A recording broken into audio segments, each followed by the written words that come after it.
नमस्ते। जय हाटी।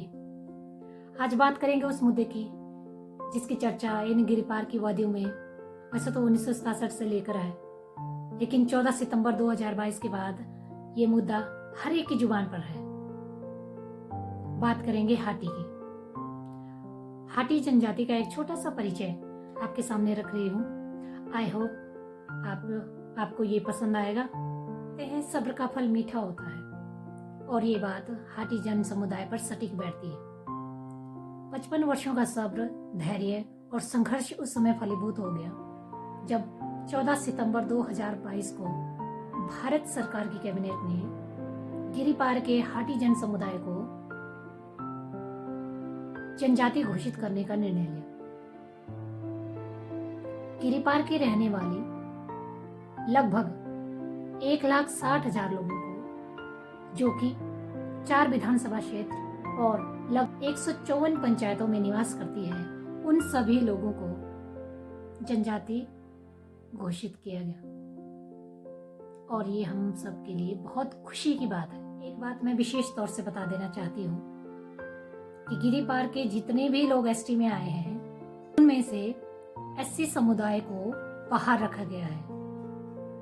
मतलब कि एससी समुदाय में जितनी भी जातियां आती है वो सब हाटी जनजाति के लाभ से बाहर है। एससी के अलावा जितनी भी जातियां हैं वो सभी इसमें शामिल होंगी। कहते हैं वर्तमान की जड़ें इतिहास में होती है, और इतिहास को जाने बगैर हम वर्तमान को समझ नहीं पाते हैं। हाटी जनजाति की मांग 1967 से ही शुरू हो गई थी, जब हमारे साथ लगते उत्तराखंड के जौनसार बाबर क्षेत्र को जनजाति का दर्जा मिला था। तब से ही हमारे लोगों ने यह मांग रखनी शुरू कर दी थी। सबसे पहले बात कर लेते हैं हाटी शब्द की। हाटी शब्द हाट से बना है। हाट का अर्थ होता है छोटे बाजार या अस्थायी मंडियां। प्राचीन समय में जब हमारे यहाँ सड़कें नहीं थी, तो हमारे यहाँ के जितने भी लोग थे अपनी जरूरत की चीजें खरीदने के लिए समीपवर्ती बाजारों में जाते थे, जैसे चूड़पुर, विकासनगर, कालसी, नाहन, पांवटा साहिब। हमारे यहाँ के लोग क्योंकि इतने अमीर नहीं थे, उनके पास इतना ज्यादा पैसा नहीं होता था, तो जब भी वो सामान खरीदने जाते थे, अपने साथ अपने घर की जो उनकी बची हुई वस्तुएं होती थी, जैसे अनाज में मक्की, गेहूं और मिर्च, हल्दी पाउडर, घी, वो साथ ले जाते थे बेचने के लिए, ताकि उनको बेच के कुछ पैसे कमा सके और उन पैसों से फिर अपनी जरूरत की चीजें जो उनके घर में नहीं बनती थी वो खरीद सके। तो जब भी बाजारों के लिए जाते थे लोग, तो एक साथ निकलते थे। कभी कभी तो पूरे गांव में आवाज दी जाती थी कि कल हाट के लिए जाना है, और सब लोग पैदल जाते थे। सारा सामान अपने कंधे पे, अपनी पीठ पे लाद कर ले जाते थे, और जो थोड़े लोग साधन संपन्न होते थे उनके पास घोड़ा या खच्चर भी होता था। तो जब वो वहां पहुंचते थे बाजार में, तो अपना सामान बेचने के लिए वो छोटा बाजार लगाते थे, जो कुछ समय के लिए लगाते थे। अब इन बाजारों में वो अपना सामान बेचते थे, अपनी जरूरत की चीजें खरीदते थे और घर आ जाते थे। तो वहां के लोग जो भी थे वो हमारे लोगों को हाटी कह के बुलाते थे। और हमारे दादाजी कहा करते थे कि जब भी हम जाते थे तो वहाँ, क्योंकि बाजारों में रौनक हो जाती थी, इतने सारे लोग एक साथ जाते थे, तो लोग बहुत खुश होते थे वहाँ के कि देखो हाटी आ गए। और धीरे धीरे हाटी शब्द जो है हमारी एक पहचान बन गया। अब जानते हैं हाटी समुदाय रहता कहाँ पर है। ये है जिला सिरमौर का मैप, ये पूरा। अब ये जो नीली लाइन है ये है गिरी नदी। ये सिरमौर जिले को, आप देख सकते हैं, ये इतना बड़ा एरिया, इसको लगभग 2 बराबर भागों में बांटती है। ये वाला एरिया कहलाता है गिरी आर, यानी कि सिसगिरी, और इधर वाला एरिया ये कहलाता है पूरा, यहाँ से पांवटा साहिब के कुछ इलाके से लेके आगे राजगढ़ तक रेणुका जी है, शिलाई है, पछात का एरिया है, ये कहलाता है गिरिपार। इसी गिरिपार एरिया में रहने वाले हाटी जन समुदाय को एसटी बनाया गया है। ये जो आप दूसरी लाइन देख रहे हैं नीली, ये है तोंस नदी। तोंस नदी जो है गिरिपार को उत्तराखंड का जो जौनसार बाबर जनजाति क्षेत्र है उसको अलग करती है। और अगर देखा जाए तो यही वो रीजन है, यही वाला एरिया वो रीजन है जिसकी वजह से गिरिपार के लोगों ने जनजाति की मांग रखी थी। हमारी हाटी की मांग का एक प्रमुख कारण है उत्तराखंड का जौनसार बाबर क्षेत्र, जो कि बिल्कुल हमारे गिरिपार एरिया के साथ लगा हुआ है। 1967 में जौनसार बाबर क्षेत्र, जो कि तत्कालीन उत्तर प्रदेश का एक हिस्सा हुआ करता था, वहां की रहने वाली जौनसारा समुदाय को एसटी बनाया गया था।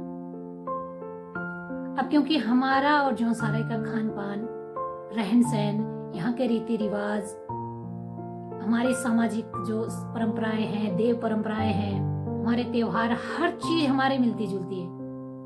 यहाँ तक कि हमारे आपसी संबंध भी है, शादियां होती है हमारी एक दूसरे के साथ,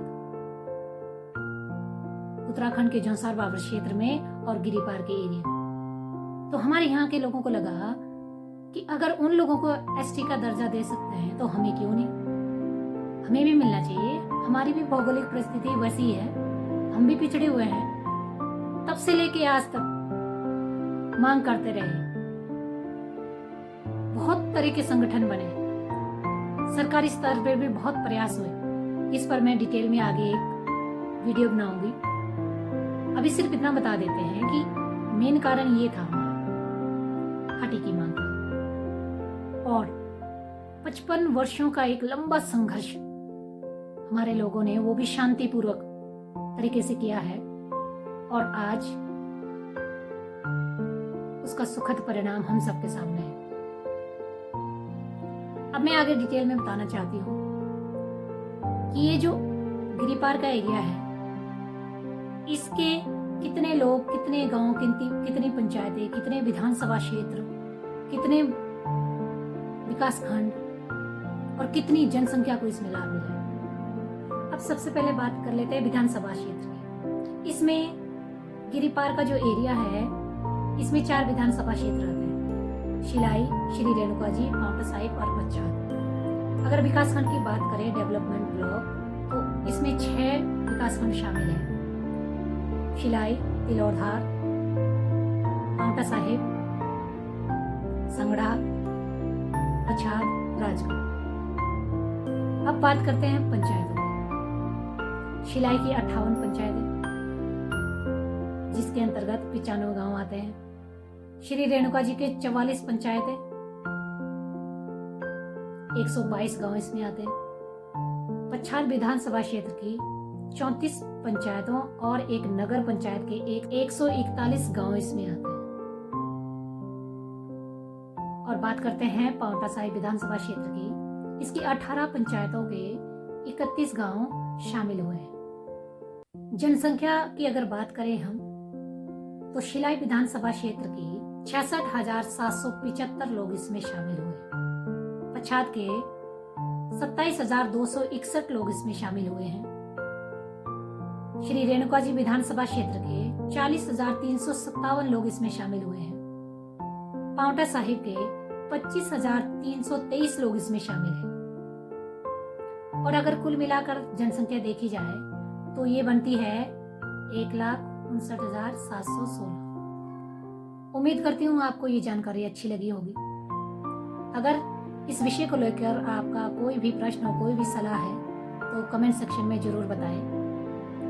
अगली वीडियो में हम बात करेंगे कि एससी होने से क्या क्या फायदे हैं, क्या क्या नुकसान है।